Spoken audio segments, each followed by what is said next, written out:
Welcome back to the Pearls and Perils. I'm your host, Peter Kay. In today's episode, I'm going to be talking about what no one tells you about turning 30.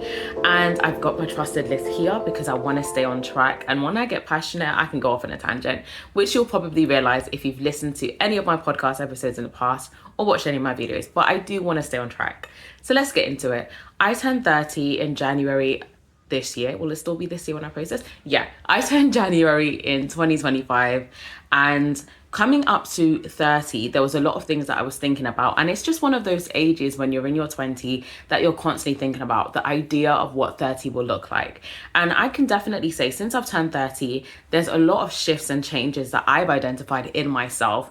And also just looking at those around me in a similar age bracket in their mid 30s or those also turning 30, just seeing some of the life changes that they've gone through and experiences that people have shared with me. And I thought it would be great to just come on here and to share some of these things with you. The first realization that I've had since turning 30 is realizing that your vision and your goals may drastically change. And I don't think it's the age specifically that brings that change, but I do think that because you are at a stage where you're thinking about things a little bit differently, it's a significant age change or life change, you start to reconsider things. And I think that ultimately it's that moment of reflection, that moment of taking a step back and even a bit of an identity crisis and wondering like, oh my gosh, am I doing all the things that I should be doing? And that reframing of your mind and your thoughts and all the things that you thought you wanted for yourself completely changes. And I think for me personally, there's certain areas of my life that I'd say the desires that I have are completely the same. But one thing I would say is that since turning 30, there's a lot of things that I never really considered that now I'm thinking about a lot more. And I'm also noticing changes in myself, whether that's just hormones, whether it is just the fact that I'm thinking about certain things more. I don't know, but I can definitely say that when you do turn 30, some of the things that you may have said to yourself, I will never do that, that's not for me, you may find that some of that will change. And I also think there's this level of not caring what people think that shifts a lot more as you get older, as you get into your 30s. And I think when you really take a step back from things, you can often realize that a lot of the things that you've said wasn't for you, wasn't things that you wanted, were often things that you just didn't attach to your identity at the time. And that kind of leads me into why I think that your vision and some of your goals may change when you turn 30. I think it's identity. And I think sometimes when you're in your 20s, you have this set idea of who you think you are. And speaking on myself, I've always been a very strong-willed person. I've always been someone that knew who I was. But I've definitely had periods along my journey where I've had my own identity crises, where I've not known who I was. And I'd say that coming from my mid-20s into turning 30, I was at a stage where I thought, yeah, I know who I am. But there's definitely been changes and transitions that have happened over the last few years, which has shifted my identity in some ways and has really made me reconsider a lot of the things that I knew about myself. Like one of the things I recognized over the last 3 years, going through one specific life change, was that I realized I was a very, I wouldn't say judgmental person because I kind of worked on that. I wasn't that bad. But I'd say that I lacked empathy in some areas. And I was also very naive, and I'd always think, that could never happen to me, or I would never allow this or that to happen to me. So I definitely say going through some of the experiences that I have in the last few years has made me a more empathetic person. It has also made me realize that we are all vulnerable in different ways. There may be certain things that you think, oh, that would never happen to me, or if that happened to my relationship, I would leave the person. A lot of the times we speak from theory, not actually living it. And I definitely say that life has taught me and showed me in many ways to never say never, one, but also to have empathy for other people. Don't just, think, this person, but give people a bit of grace. I think there's so many different factors that we can go through in life that can influence how we navigate certain situations. And I've basically rambled on just to say that essentially life has taught me to be humble and it's taught me that we all have our vulnerabilities. We all have this. You can never say that that would never happen to me, because you just don't know at what stage in your life you may be vulnerable in a particular area and something may happen to you that you never envisioned.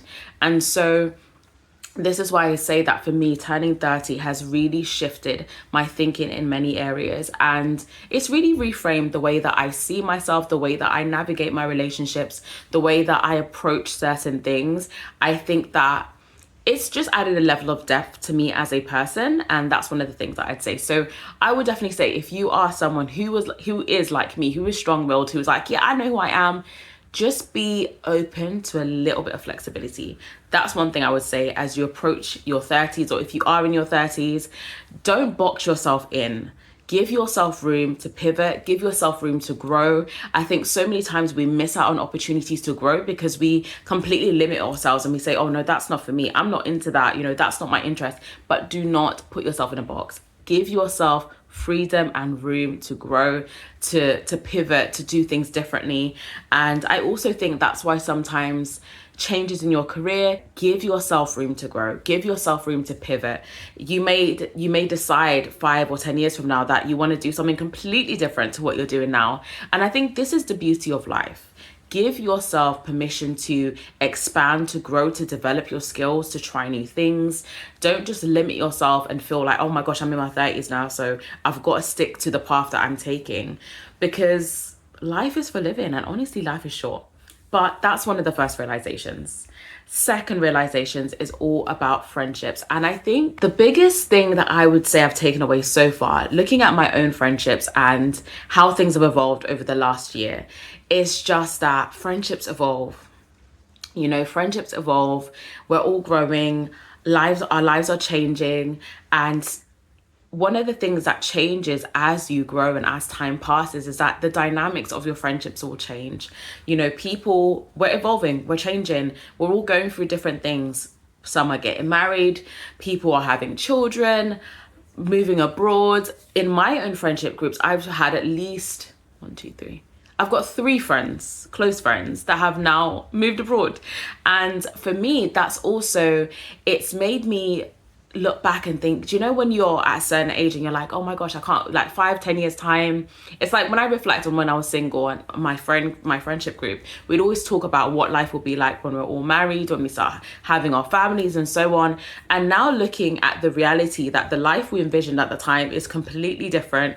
We're in different countries. All those things we envisioned for ourselves is not going to happen in the way that we envisioned it.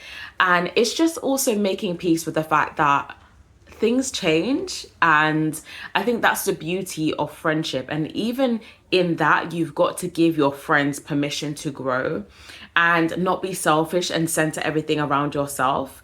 And I think for me, just seeing how my friendships have evolved, having friends that, before I could see them, I'd be like, oh, come to my house on Saturday. It's not the case anymore because they're miles away and things are different. And also it's just going through the motions of that and the changes of that. And also, just recognizing that the dynamic of your friendship will be different.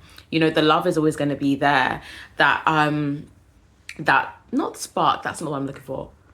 The love is always going to be there. That relationship, the memories that you had, the rapport you've built over the years, that's still going to be there, but that dynamic may be different. And for me now, having to explore that, it's very different to what I envisioned. And I think that's also a part of getting older. And that's one of the challenges of adulthood, is the fact that things will change. Maybe you've seen this not necessarily in your friendship groups, but in your family. Again, the same thing can happen. People are moving abroad. People are, going after a better life, greener pastures, and doing what's best for them. And I think sometimes navigating those changes can be really difficult, especially when you've built a network of yourself, when you have like your happy place and your community of people, and then that changes. And then it's like, okay, so now my safety blanket is not there anymore. And having to sit in that, having to have those conversations with yourself, having to reframe again how you envisioned your life and your community and your family and your friendship and all those things to look like. And yeah, I could say that for me, the friendship wise, that's definitely one of the things that I've personally experienced over the last year since turning 30. And it's hard. It's like at times I miss my friend. I'm like, oh my gosh, but again, you just have to learn to evolve with the time, evolve with where you're both at, and keep it moving. And it also brings me to my next point, which I wrote down that I don't want to miss out on saying, is that I mentioned, relationship dynamics will change with kids, life, and the messy in between, having friends experiencing grief, losing parents, losing jobs, going through their own identity crises, breakups, divorce, all of those things, and having to walk alongside that with your friends, seeing them in a difficult place and not being able to physically, remove that pain, but just wanting to support and show up for them. And it can be difficult. It can be really hard to be there for that person, but equally when you're also going through your own challenges in life. And I think, speaking on the relationship dynamic thing, one thing that I've also recognized and learned is that friendships that were just based on proximity, they will not last the test of time. And what I mean by that is friendships that you were only close because you were in the same environment, whether that was because you had the same workplace, you were in the same school, university, the same network of people, the same church. Friendships that were just based on proximity, they will not last the test of time. They will not last the seasons and transitions that you will go through. And that's also something that I've had to recognize over the last few years, that there weren't many friendships, I won't exaggerate, but there were a few that I thought, we're solid friends. We're gonna be friends for a long time. And just seeing how things have evolved and changed, and friendships that I thought would still be strong are not. And I guess that's also something that I've had to learn, that sometimes some friendships are seasonal. Some friends, you're only going to be friends at some points in your life, and they're not going to be able to come with you through all the seasons, and making peace with that, especially if you are someone who really does value your friendships. It's easy for people that don't value your friendships and you don't really care about friendships like that. But if you are someone who does value friendships and you do get attached to the people that you call your friends, it can be hard when you recognize that, oh my gosh, this friendship is not the same. It's shifted and it's not in a good way.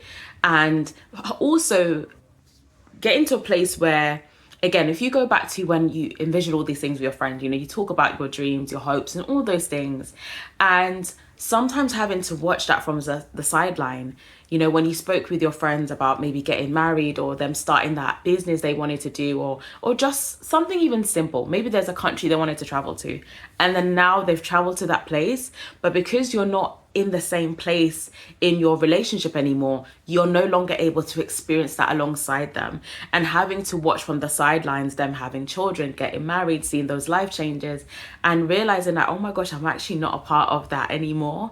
And also being able to make peace with that. Because I do think that naturally some friendships will evolve.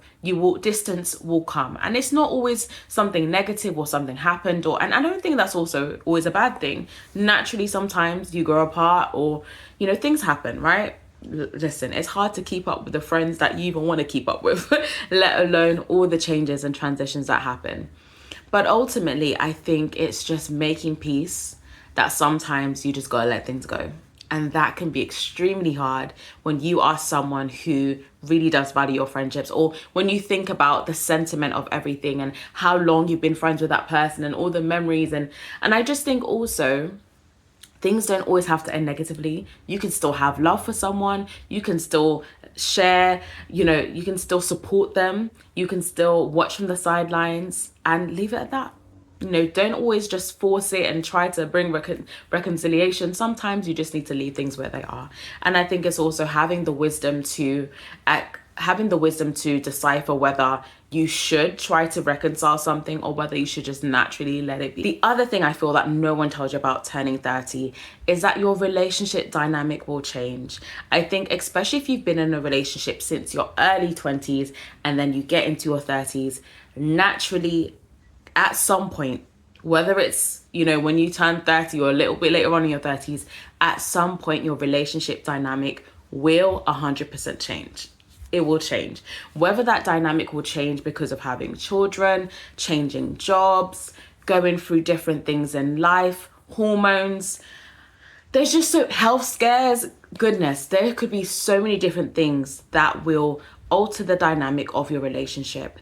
And I think this is also why it's important to build on the foundation of your relationship. If your relationship is not rooted in something firm and strong, when you go through the challenges of life, it will not last the test of time. And even when you go through changes within your identity and you're evolving and you're growing, if you're not growing together, eventually you're going to grow apart. And I think now that I'm just in my early 30s, still young, okay? And I look back at me getting married at 23 and how different I was in some ways in terms of my thinking and how I approach life. I just think, wow, like, I'm not the girl that I was at 23. I'm not her. There are some core parts fundamentally of me that obviously still the same. But there are certain things that have changed, that are different. And I think also in your relationship, it's also your partner and you being able to make space for that person to grow. And I think a lot of the times, even statistically, a lot of marriages that, you know, get married, a lot of people that get married in their early 20s, they don't last. The marriages fall apart. And a lot of the reasons that people say is that they grew apart. And that's always been something that I'm like, I don't want that to happen. Like, I know that we're young, but I don't want us to grow apart. So how can we do things differently so that's not going to be the case? And I think that's why it is important to see your relationship as a partnership and not just something that is, you know, you're just in it or it's transactional. Seeing your relationship as a partnership allows you to think of it in a completely different way. Because if you're just seeing your relationship as just a relationship, the way that you approach life is going to be very individualistic. I do think as a couple, you should have your own personal goals, but I think you also need to have goals together. And I think this is where a lot of couples get it wrong, because everything they're a couple, but everything's individual, everything's different. And if that's the case, you are going to grow apart. You know, if there's things that I'm learning that are really crucial, I'm going to share it with my husband because he needs to keep up. We need to make sure that we're growing together. And I think vice versa, it needs to be the same way, because we're going to change. The person that I am now, 10 years from now, may be very different. You know, if I have children, the person I am is probably going to shift and change. Like, all of these changes and transitions we experience in life, going through grief, going through losses, all of these things have an impact on who we are and how we see the world. And if your relationship is not rooted, it's not gonna last. And I think this is why it's so important, especially if you are in a relationship and you're in your early 20s and you're coming into your 30s, to really establish a safe space in your relationship where you can both speak to each other about anything, where you can be real about how you feel, what you're experiencing, thoughts that you have, fears that you have, and really just creating a space for your partner to really just be real with you, and vice versa. Because I think sometimes it's so easy when there are issues and challenges to kind of sweep things under the rug instead of really dealing with things, really dealing with how you feel, really dealing with things that you're concerned about, but actually being able to have those difficult conversations. Because I think a lot of the conversations that couples avoid are often those problems that will be the thing that ends that relationship. So don't be afraid to have the difficult conversation. The next thing on my list, and also just to wrap that part up, is the beauty of partnership. Yes, before I do move on, I want to talk about this. The beauty of partnership. I can't stress how important it is to choose well when you're choosing your partner. You can choose late, but try not to choose wrong. You know, I think sometimes we do rush into relationships. We do rush sometimes to get married or just to be in a relationship, because most people don't want to be alone. And choosing right is better. You know, it's better than to rush into a relationship. And the reason why I say this is because your relationship can make or break you. If you are with a partner who's supportive and loving and makes you feel safe, that will have a completely different effect on your life, even on your nervous system, than when you're with a partner who does the complete opposite. Someone that you can't truly be yourself. You're constantly worrying about what they're doing, who they're with. And when you're not feeling safe in the relationship, also when you're in a relationship that you have to shrink yourself, where you can't show up as yourself, you can't talk about all the good things that you're doing or ideas that you have because you're constantly shut down. A relationship where your voice isn't heard, But when you choose right, when you are in a healthy relationship with somebody who cares about you, cares about your well-being, wants to see you win, isn't threatened by your potential or by your talents or all those things, it makes such a huge difference. And so this is why I always stress, especially to the women, because I'm a woman, so I'm a little bit biased. But ladies, honestly, choose well. Choose well. Really look at the character of the man that you marry. Really look at the character of the man that you will have your children with, because you're gonna be locked in. Irrespective of whether the relationship works or not, if you have kids with that person, you're locked in for life. And so choose well. There's so much to consider when it comes to choosing your partner, but honestly, I think choose well. Honestly, I'm just gonna leave it there. Choose well. And the other thing, actually, yeah, I just have 2 more points.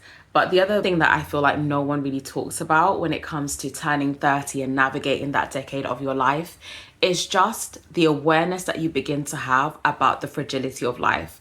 The awareness of the fact that recognizing that your parents aren't always going to be there, that, you know, they are going to die someday, you're also gonna die someday. Like, just recognizing the fragility of life in general. And I think that can be really difficult actually to navigate, and also going through health issues, whether in your own life or seeing your parents go through health issues.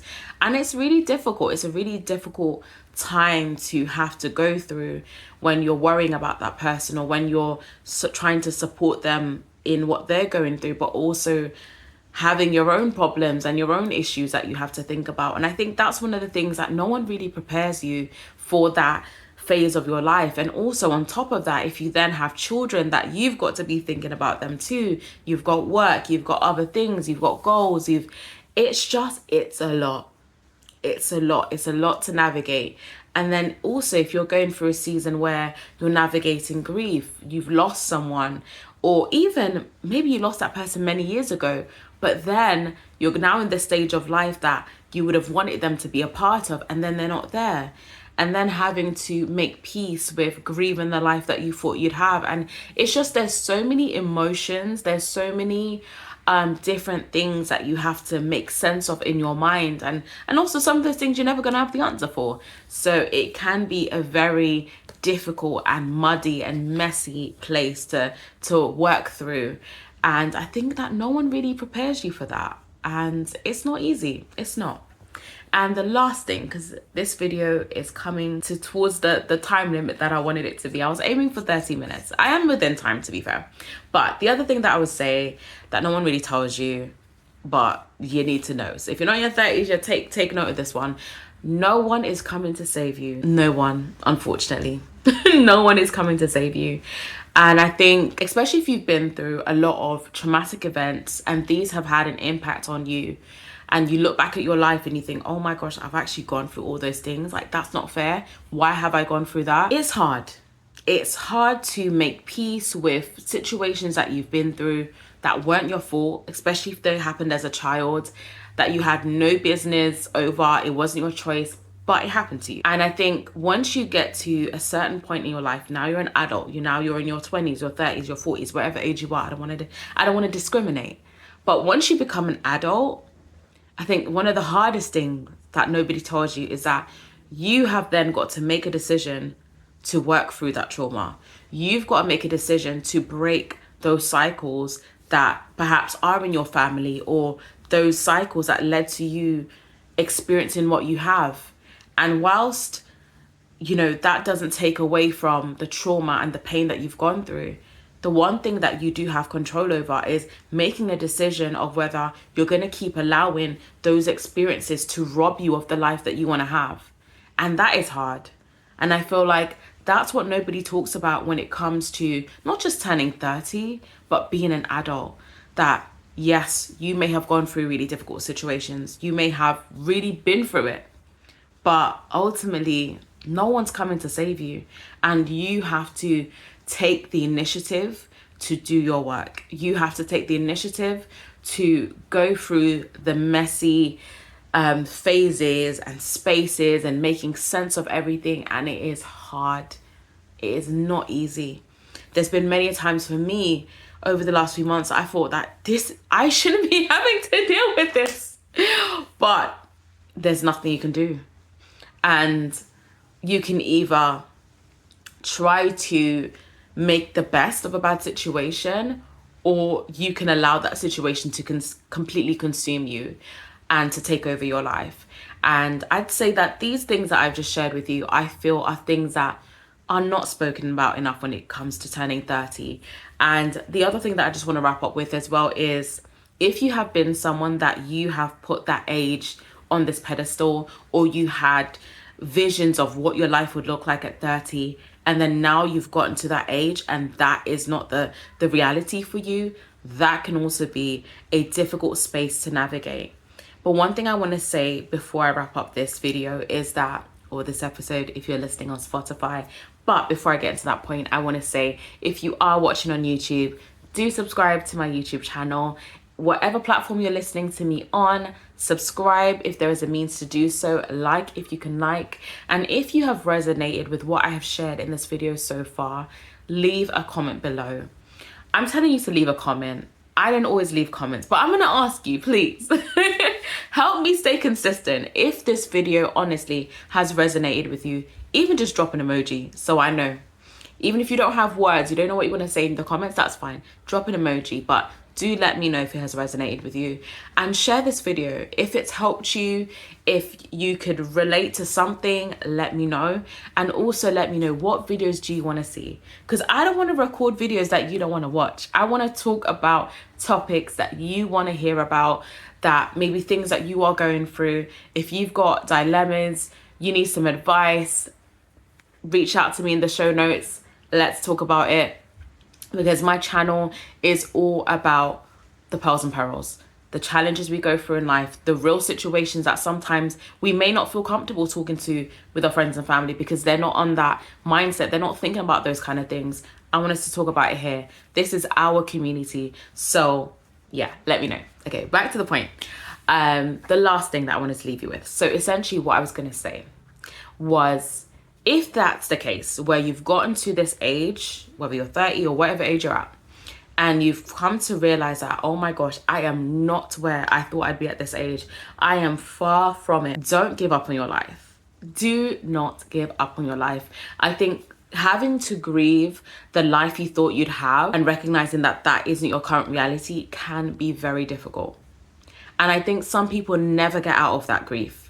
That grief turns into resentment, it turns into bitterness, it turns into envy, but don't allow that to be your story.